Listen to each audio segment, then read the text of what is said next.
Antes de comenzar, se recomienda encarecidamente la discreción del espectador. Lo siguiente es solo para fines educativos y de entretenimiento. Este es el testimonio literal del juicio de Sean Diddy Combs, tal como lo informó Inner City Press. Nadie lo esperaba. La sala estaba tensa. Los ojos estaban enfocados en el siguiente testigo hasta que las puertas traseras se abrieron y entró Will Smith. Se oyeron suspiros. Incluso el juez se congeló. No hubo anuncios ni declaraciones prescritas, solo Will avanzando por su cuenta. Hasta ese momento había permanecido en silencio mientras su nombre giraba entre los titulares, filtraciones judiciales y grabaciones en audio susurradas que decían ser demasiado perturbadoras para ser publicadas. Pero algo había cambiado. Tal vez fueron los rumores. Tal vez fue la traición de personas en las que alguna vez confió. Tal vez fue escuchar esa grabación reproducida a puerta cerrada. Lo que fuera, Will ya no iba a esconderse. No estaba en el estrado como una celebridad. Estaba allí como un hombre que había visto demasiado y dicho muy poco. Y cuando comenzó a hablar, la sala no estaba preparada para lo que iban a escuchar. Porque lo que Will reveló sobre Diddy, las fiestas, la manipulación y el miedo no solo fue explosivo, fue una advertencia. Comenzó como cualquier otro día del juicio de Diddy. La sala zumbaba con conversaciones bajas. La prensa estaba agachada en sus filas asignadas y los abogados susurraban estrategias mientras esperaban al siguiente testigo programado. Pero cuando se abrieron las puertas laterales y Will Smith entró al tribunal solo, sin séquito, sin equipo legal, sin anuncio, la sala cambió. Se podía oír caer una aguja. Algunos pensaron que era un error. Otros pensaron que era un truco. Pero la forma en que Will caminó, despacio, concentrado, con esa antigua compostura de Fresh Prince, que se deshizo en algo más crudo, le dijo a todos que esto era real. El juez levantó una ceja y Diddy, que había estado cómodamente reclinado en la mesa de la defensa, de repente se tensó. Will caminó directamente al estrado, sin contacto visual con nadie, ni siquiera miró a Diddy. No me pidieron que viniera hoy, comenzó Will. Yo pedí hablar. El juez lo permitió. Y desde ese momento todo el juicio cambió, porque lo que Will Smith estaba a punto de decir no formaba parte de ninguna narrativa mediática. No era una filtración de redes sociales, era algo que lo había perseguido durante años. Algo que comenzó en una fiesta de la que nadie debía hablar. He guardado muchas cosas dentro durante mucho tiempo, dijo. Me he reído en alfombras rojas. He ganado premios. He hecho películas sobre honor y fuerza. Pero nada de eso puede ocultar lo que vi, lo que experimenté y quién lo hizo posible. Giró ligeramente hacia Diddy. Tú lo hiciste. Will Smith dijo al tribunal que todo comenzó, como muchas historias de Hollywood, con una invitación. Vino a través de un contacto mutuo, alguien con quien había trabajado antes. La forma en que lo presentaron se suponía que iba a ser una celebración. El cumpleaños de Diddy. Nada salvaje, solo música, redes sociales, un lugar donde las estrellas podían relajarse. Yo había estado en cosas así antes, así que no lo cuestioné. Pero en el momento en que Will llegó, supo que algo no estaba bien. Fue en una mansión enorme en las colinas, subes negras en la entrada, seguridad por todas partes. En cuanto entré, me quitaron el teléfono. Eso debió haber sido la primera señal de alerta.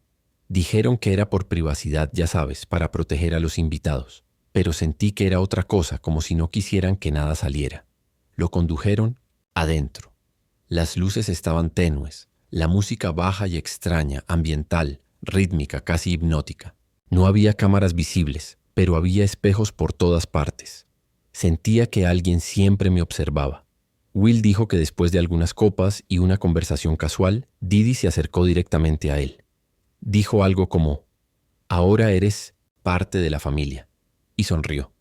Esa sonrisa no era calor, era posesión. Will dijo que siguió a Diddy a una habitación trasera, pensando que iban a hablar de negocios. En cambio, lo que vio lo sacudió hasta la raíz. Había personas actuando, hombres, mujeres. Algunos los reconocí del cine y la música. Algunos parecían jóvenes, demasiado jóvenes. Había otros observando como si fuera entretenimiento. ¿Y Diddy? Estaba riendo como si fuera lo más normal del mundo. Hizo una pausa tragando con fuerza. No sabía cómo salir. Y ese era el punto. Una vez que estás dentro, estás dentro. Will continuó, su voz firme pero vacía. Unos días después de la fiesta recibí una llamada. Número bloqueado. Lo único que dijo la voz fue, «Espero que te hayas divertido, Fresh Prince». Luego colgaron. Pensó que era solo una broma rara hasta que llegó un sobre a su oficina. Estaba sin marcar. Dentro había una memoria USB. Casi no miro, pero lo hice. Era un video de esa noche de mí sentado en un sofá, claramente fuera de mí. No recuerdo estar tan fuera de mí, pero ahí estaba, riendo por algo que ni siquiera podía recordar. Había una voz detrás de la cámara, la voz de Didi, diciendo, «Así es como lo mantenemos». Will declaró que el miedo que sintió en ese momento fue algo que nunca había experimentado. Me di cuenta de que no fui invitado a esa fiesta. Fui iniciado. Dijo que fue entonces cuando comenzó la manipulación. Recibía invitaciones a más fiestas. Las rechacé. Luego, de repente, papeles de películas en los que estaba en conversaciones desaparecieron. Personas con las que trabajé durante años dejaron de llamarme. Empezaron los rumores en línea de que era gay, que estaba inestable, que estaba engañando. Sabía lo que era. Era presión. Didi no necesitaba decirlo. Solo dejaba claro que el silencio era el precio de la paz. Y así, durante años Will no dijo nada. Sonrió en entrevistas, desechó rumores, se concentró en el trabajo. Pero cada vez que veía una noticia sobre alguien más que hablaba casi, Don Richard, incluso el nombre de Meek Mill siendo arrastrado a esto, pensaba, si ellos hablan, ¿por qué yo sigo callado?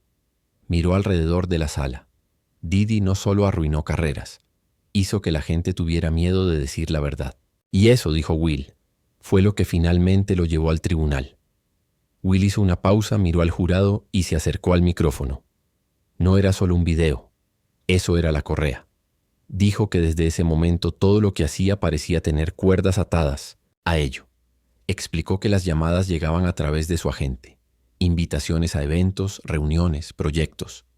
Cuando decía que no, las cosas cambiaban detrás de escena. Decía que no a un evento de Didi y la semana siguiente descubría que un proyecto que había sido aprobado ya no lo estaba. Dijo que esto no ocurrió una o dos veces. Se convirtió en un patrón. Didi no necesitaba amenazar a la gente. Tenía sistemas que lo hacían por él. Personas de relaciones públicas, bloggers, productores. Sabía a quién llamar. Sabía cómo hacer que los problemas aparecieran de la nada y cómo hacer que las oportunidades desaparecieran igual de rápido. Will testificó sobre un caso específico en 2013 cuando estuvo a punto de ser parte de una importante campaña internacional con una marca de lujo de primer nivel. Estábamos en la negociación final. Ya había grabado el primer lookbook. Luego de repente me dejaron fuera. Nunca supe el motivo, pero 2 semanas después me invitaron a otro evento de Didi. Cuando rechacé nuevamente comenzaron las llamadas.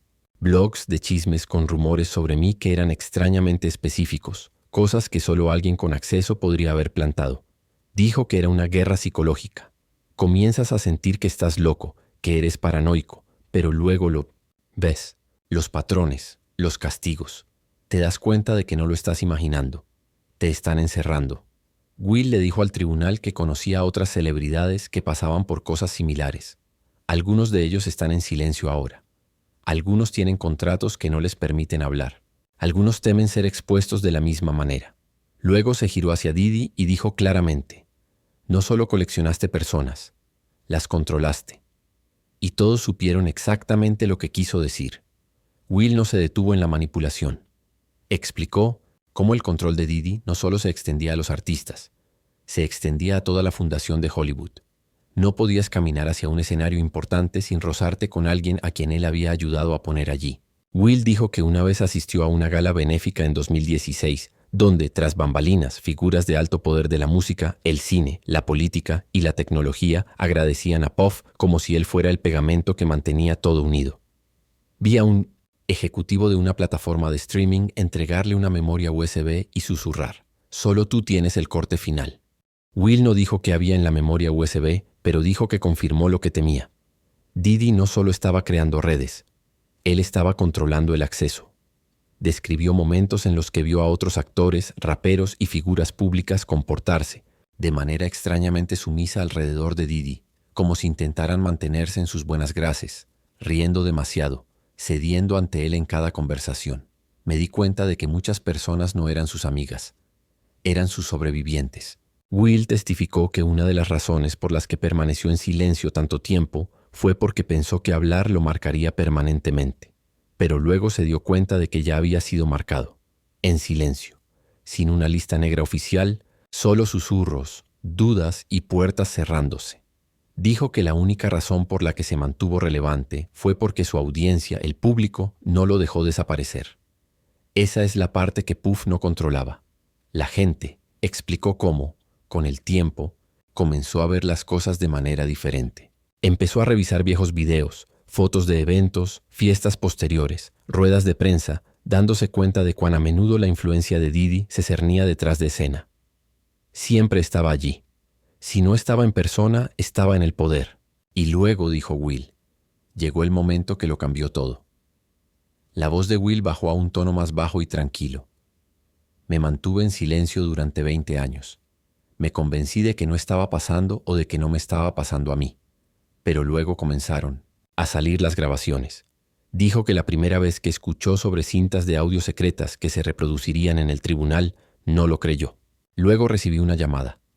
No de la fiscalía, no de un periodista, de alguien en quien solía confiar. Me dijeron, Will, estás en una de esas cintas. La reprodujeron ayer. La gente está hablando. Describió sentirse como si el suelo se hubiera caído de debajo de él. Ni siquiera sabía que existía una cinta así. Pero una vez que acepté que podría ser real, todo lo demás empezó a encajar. Will dijo que pasó toda la noche repasando recuerdos.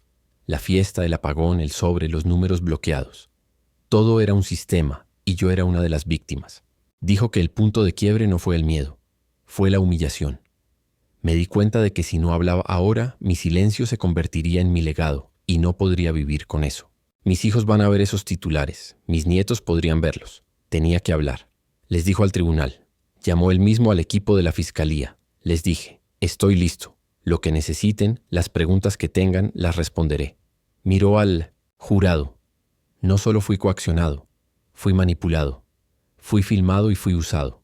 Luego miró a Diddy nuevamente, esta vez con un tono más afilado.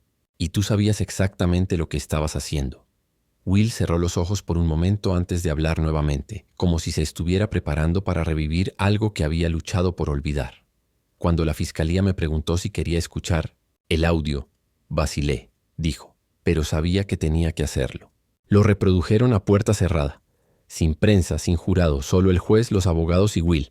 Me escuché reír, dijo Will lentamente. Sonaba vacío, no era real, sonaba borracho, no, drogado. Describió el fondo del audio. Música lenta, voces, bajas, los ocasionales vítores o gritos. Luego escuché a Diddy claro como el día, diciendo algo como, así es como lo rompemos. Y luego escuché mi nombre. Estaban diciendo mi nombre mientras hacían cosas que ni siquiera quiero repetir. Dijo que no solo fue humillante, fue aterrador. Hay una diferencia entre sentirse avergonzado y ser despojado de tu humanidad. Esa cinta me quitó algo. La voz de Will se quebró por primera vez. Miró hacia abajo recuperándose. Luego continuó. Nunca di mi consentimiento para ser grabado. Nunca acepté ser parte de eso. Pero Diddy lo grabó, lo guardó. Tal vez para usarlo, tal vez solo para tenerlo. Explicó cómo durante años no podía entender por qué sentía ansiedad repentina cuando se mencionaban ciertos nombres, por qué tenía ataques de pánico durante entrevistas simples. Ahora sé que es porque no estaba loco. Estaba recordando algo que no quería recordar. Will dijo que escuchar el audio lo obligó a confrontar todo. La manipulación, la preparación, la traición de personas que se quedaron al margen y miraron. Y dijo, lo que más me conmovió no fue lo que escuché, fue lo que no recordaba. Miró al jurado y dijo, si quieren saber cuán poderoso es Diddy, pregúntense cómo alguien como yo pudo ser silenciado durante 20 años y ni siquiera darse cuenta. Para cuando el testimonio de Will llegó a los medios, ya era demasiado tarde para que Hollywood hiciera control de daños. Los clips del tribunal se hicieron virales antes de que el Ujier pudiera incluso pedir que se reiniciara. Los hashtags explotaron. Nuestro Will habla, nuestra cinta Freak Off, nuestro archivo Diddy. Y por primera vez, el público vio a Will no como una estrella pulida de la A-list, sino como un sobreviviente. Will dijo, sabía que una vez que hablara las cosas se pondrían feas, pero no sabía que tan rápido. Recordó cómo, 24 horas después de su testimonio, perdió 2 contratos de marcas pendientes. Otro estudio detuvo la promoción de una película que ya había filmado, pero dijo que no importaba porque ya había perdido algo más valioso, hace años. Mi voz. Dijo que las llamadas empezaron a llegar. llamadas silenciosas, mensajes de texto de actores, productores, incluso directores, algunos agradeciéndole, otros advirtiéndole. Uno dijo, no sabes a quién acabas de declarar la guerra. Otro dijo, te has vuelto radiactivo. Will mencionó algunos nombres sin dar detalles completos, citando razones legales, pero asintió cuando la fiscalía preguntó sobre personas, como Kevin Hart, Meek Mill y Lucien Grange. Este no es solo un problema de Diddy, es una industria construida sobre el silencio, y todos han estado comerciando con esa moneda. También dijo que creía que otros tenían algo en su contra. Sé que después de esto pueden salir más grabaciones. Intentarán pintarme como inestable, como roto. Que lo hagan. Ya no estoy aquí para protegerme a mí mismo. Estoy aquí para proteger la verdad. Les dijo al tribunal que esperaba represalias, esperaba negaciones y esperaba que el equipo legal de Diddy dijera que todo lo estaba inventando. Dirán que estoy amargado, dirán que estoy cubriendo algo, pero les pregunto esto. Si estuviera mintiendo, ¿por qué esperé tanto? ¿Por qué ahora, cuando tengo más que perder que nunca? Terminó esa parte del testimonio con una frase que silenció la sala. A veces la verdad llega tarde, pero aún así golpea como un trueno. Para su declaración final, el juez permitió que Will hablara directamente con Diddy. Se levantó del asiento del testigo, caminó unos pasos más cerca y lo miró a los ojos. Construiste un imperio a base de manipulación, comenzó. Lo llamaste éxito, lo llamaste cultura, lo llamaste amor. Pero todo lo que construiste fue miedo. Diddy no pone ni no, respondió. Se quedó allí inmóvil. Su abogado le susurraba al oído. Will no parpadeó. Vi lo que le hiciste a esas chicas. Vi lo que me hiciste a mí. Escuché las cosas que dijiste de mí cuando pensabas que no estaba escuchando. Rompiste a las personas por diversión. Luego, Will sacó algo de su bolsillo. Una foto antigua. Esta soy yo en 2004, justo antes de la primera fiesta. Ese es el hombre que solía ser. La sostuvo frente al tribunal. No lo he visto en años. Miró al jurado. Si creen que esto se trata solo de Cassie o de mí, o de una noche en una mansión, no están viendo todo el panorama. Esto se trata de una red de poder diseñada para silenciar la verdad. Y si no la destruimos, seguirá adelante. Luego se enfrentó a Diddy una vez más. Una vez dijiste que nadie hace fiestas como Diddy. Bueno, nadie miente como tú tampoco. Caminó de regreso al estrado, recogió sus cosas y salió del tribunal sin mirar atrás. ¿Y Diddy? Se quedó allí pálido, sin parpadear, sus dedos temblando, porque por primera vez en décadas no era él quien controlaba la sala. Cuando Will Smith bajó del estrado, no parecía un hombre que hubiera ganado algo.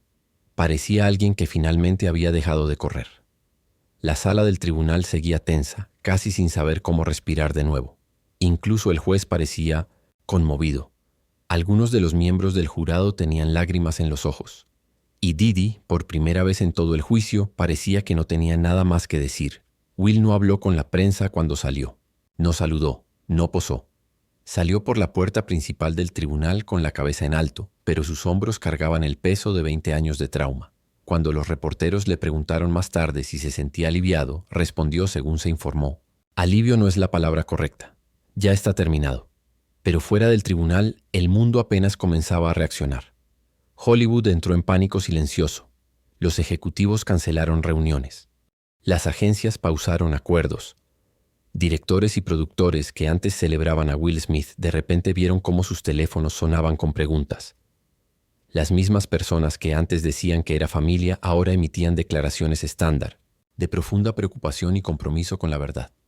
A puertas cerradas se activaron equipos de crisis. Las firmas de relaciones públicas enviaron memorandos internos instando a sus clientes a distanciarse públicamente de cualquier asociación pasada con el señor Compmes. Y mientras muchos intentaban pretender que estaban sorprendidos, Internet ya estaba haciendo lo que mejor sabe hacer, resurgir las pruebas. Viejos clips de Diddy rozando hombros con nombres de alto nivel. Fiestas en las que todos parecían demasiado incómodos para estar solo de fiesta. Entrevistas en las que los invitados esquivaban preguntas incómodas. Imágenes de Will hace años siendo entrevistado y visiblemente retrocediendo cuando se mencionaba el nombre de Diddy. Y lo más doloroso, docenas de clips de la era de Fresh Prince, donde los fans ahora dicen que Will parecía estar sonriendo a través de algo. Los fans no solo estaban sorprendidos, estaban furiosos. furiosos de que alguien como Will tuviera que cargar con esto solo, furiosos de que durante años los susurros fueran llamados conspiración, y furiosos de que el sistema se hubiera mantenido en silencio durante tanto tiempo. Pero Will no se quedó escondido. Al día siguiente de su testimonio publicó un solo mensaje en línea, una foto en blanco y negro de él mismo como un joven actor en 1993, de pie en un set de filmación, sonriendo hacia el sol. El pie de foto decía: no sabía lo que venía, pero lo superó. Estoy orgulloso de él. Sin hashtags, sin menciones de nombres, solo eso. La respuesta fue instantánea. Millones de compartidos, decenas de miles de comentarios, celebridades, activistas y personas comunes agradeciéndole por su valentía. Más que nada, sobrevivientes de abuso. Especialmente los hombres inundaron la publicación con sus propias confesiones. Nos diste una voz, escribió uno. Si Will puede hablar, nosotros también. Mientras tanto, dentro del tribunal, el equipo de Diddy se apresuraba. Los rumores giraban de que se estaban enviando más citaciones, no solo a músicos y asistentes, sino a ejecutivos de sellos, compañías de distribución e incluso conglomerados mediáticos. Lo que el testimonio de Will había hecho no solo era personal, había agrietado la represa. Y ahora la inundación venía. Los susurros decían que existían más cintas, no solo de audio, sino también de grabaciones visuales, algunas de ellas con otras figuras públicas. El tribunal las selló por ahora, pero según fuentes cercanas, si alguna de ellas se filtra, pondría a la industria patas arriba. Y Will no regresó al trabajo de inmediato. Rechazó entrevistas. Canceló apariciones, pero no estaba escondido. Fuentes cercanas dicen que ha estado pasando tiempo con sus hijos, concentrado en reconstruir lo que importa. Un amigo le dijo a Variety de forma anónima: está sanando ahora por primera vez en años. No está pretendiendo. Antes de que el tribunal se suspendiera ese día, el juez hizo una declaración que incluso sorprendió a los medios. Lo que escuchamos hoy no fue solo un testimonio, fue un juicio. Y este tribunal reconoce el valor que se necesitó para entregarlo. La última toma del día no fue de Diddy, ni siquiera fue de Will. Fue del jurado sentado inmóvil, procesando todo lo que acababan de escuchar. Y en ese silencio había algo claro. La era del silencio había terminado.